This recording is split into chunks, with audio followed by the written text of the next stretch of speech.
शिव पार्वती विवाह कथा, प्रेम, तपस्या और ब्रह्मांडीय मिलन की कहानी। बहुत प्राचीन समय की बात है।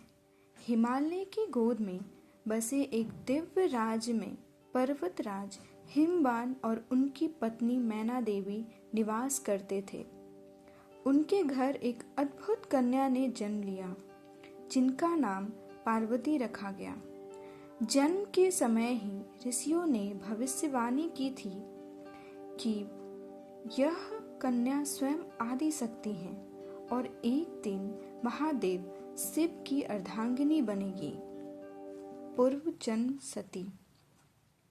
पार्वती कोई साधारण कन्या नहीं थी, वे अपने पूर्व जन्म में सती थी, राजा दक्ष की पुत्री और भगवान शिव की पत्नी।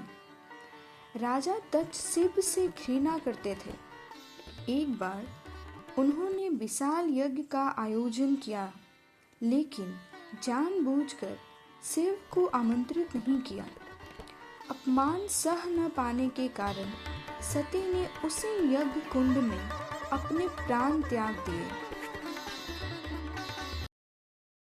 सती के वियोग में शिव पूरी तरह वैराग्य में डूब गए। उन्होंने संसार से मुंह मोड़ लिया और गहन तपस्या में लीन हो गए।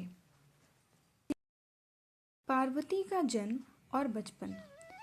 सती ने पुनः पार्वती के रूप में जन्म लिया ताकि वह फिर से शिव को पा सके। बचपन से ही पार्वती का मन शिव भक्ति में रम गया। वे कैलाश की ओर देखकर घंटों ध्यान करती, बेलपत्र चढ़ाती और बाल मन से ही शिव को अपना पति मान चुकी थी। लेकिन शिव, वे अब भी योगी थे, ध्यान में लीन, संसार से दूर, विवाह से बिल्कुल उदासीन। कठोर तपस्या की शुरुआत। पार्वती ने निश्चय किया, यदि महादेव मुझे अपनाएंगे तो केवल मेरी तपस्या से। उन्होंने राजसी सुख छोड़ दिए, ना रेशमी वस्त्र, ना आभूषण, केवल पेड़ों की छाल और खुले आकाश के नीचे कठोर तप।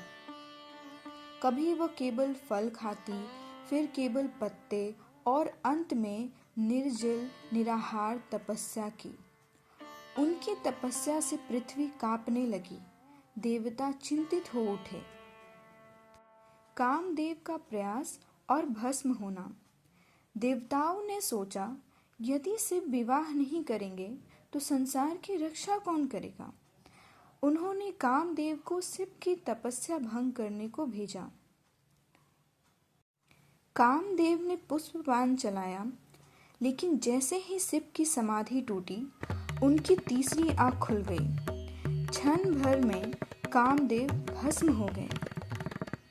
संसार अस्तंभ रह गया। पार्वती दुखी हुई, लेकिन उनका विश्वास अडिग रहा। शिव की परीक्षा। शिव ने स्वयं पार्वती की परीक्षा लेने का निश्चय किया। वे एक वृद्ध ब्राह्मण का रूप धारण कर पार्वती के पास आए और बोले, कन्या, क्यों तुम उस औघड़, भस्मधारी और अजीब से योगी के पीछे अपना जीवन बर्बाद कर रही हो। पार्वती के नेत्रों से आंसू आ गए, पर संकल्प दृढ़ था। उन्होंने कहा, वे औघड़ नहीं, स्वयं पर ब्रह्म हैं। वे मेरे आराध्य हैं, मेरे पति हैं, मेरे प्राण हैं। यह सुनकर शिव मुस्कुराए। परीक्षा पूरी हो चुकी थी। विवाह का प्रस्ताव। अब स्वयं महादेव अपने वास्तविक रूप में प्रकट हुए और बोले, पार्वती, तुम्हारी तपस्या, प्रेम और समर्पण ने मुझे जीत लिया है। क्या तुम मुझे अपने पति के रूप में स्वीकार करती हो? पार्वती के नेत्रों से आनंद के आंसू बहने लगे। उन्होंने चरणों में शीश झुका दिया। शिव की बारात सबसे अनोखी बारात। विवाह का दिन तय हुआ, लेकिन शिव की बारात साधारण नहीं थे।